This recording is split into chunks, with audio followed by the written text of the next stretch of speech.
The Kraven the Hunter trailer, which I did a reaction for, was a trailer. And a lot of people wanted me to talk a little bit more about Rhino because, well, Rhino. So let me vent for a minute about this.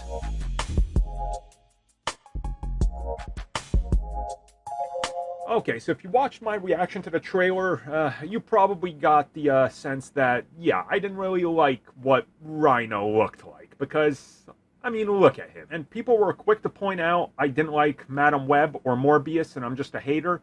Do you guys not remember that I was out here saying, you know what, I think Madam Web, at least they got the suits right. I'm sorry, I apologize for that one. And also, I was actually hyped for Morbius, as I'm a huge fan of the character Morbius. But the movie was terrible, so of course I hated it. In this case, this is Rhino. This is what we got. And Sony clearly just took the model out of the TASM games, ran it through Unreal Engine and said, you know what, just use that, right? There's your Rhino, human genetic experiment. And while I get what they're going for, because, hey, in this film, Kraven gets bit by a radioactive lion who apparently might be an experiment done by Oscorp, and that's how he gets his powers. Clearly, they're doing the same thing with Rhino. And just because they're doing that, it doesn't mean we should settle for this, right? It doesn't, because it looks bad. It doesn't look good. The lizard in TASM looked good. Even without the snout, he still looked good.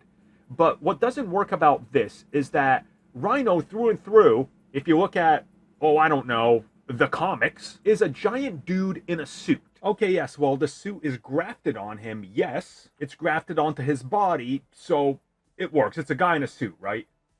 It should be a guy in a suit. So let's look at a great example of what to do. Hey, let's bring in Insomniac, right? Let's bring them in. Universally, everybody, I think, will tell you that this is the perfect Rhino design. This is it. Now, I've seen some people say, how about TASM 2? No, this is still bad. This is bad.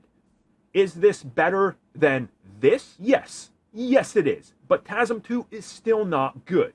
What works here is that Insomniac took the basis of, hey, Rhino's supposed to be a dude in a suit, right?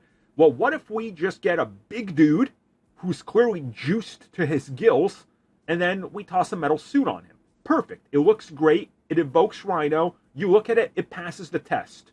The moment you look at it, if you know Spider-Man, you go, oh yeah, that's Rhino.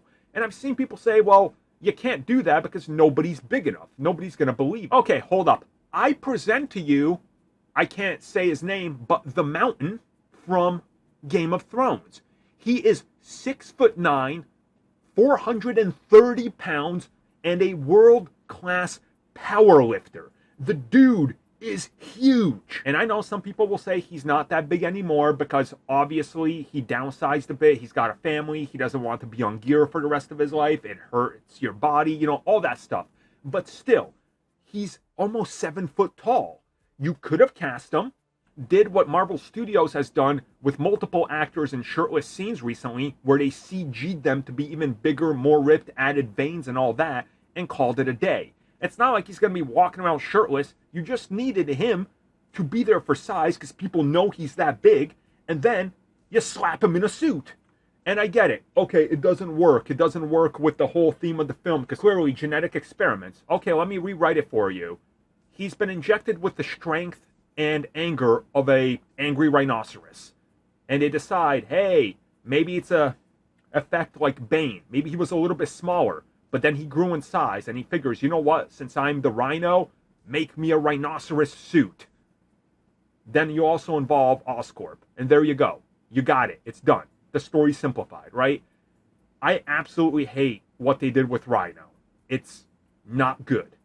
They should have just went with a man in a suit. It would have made sense and looked better.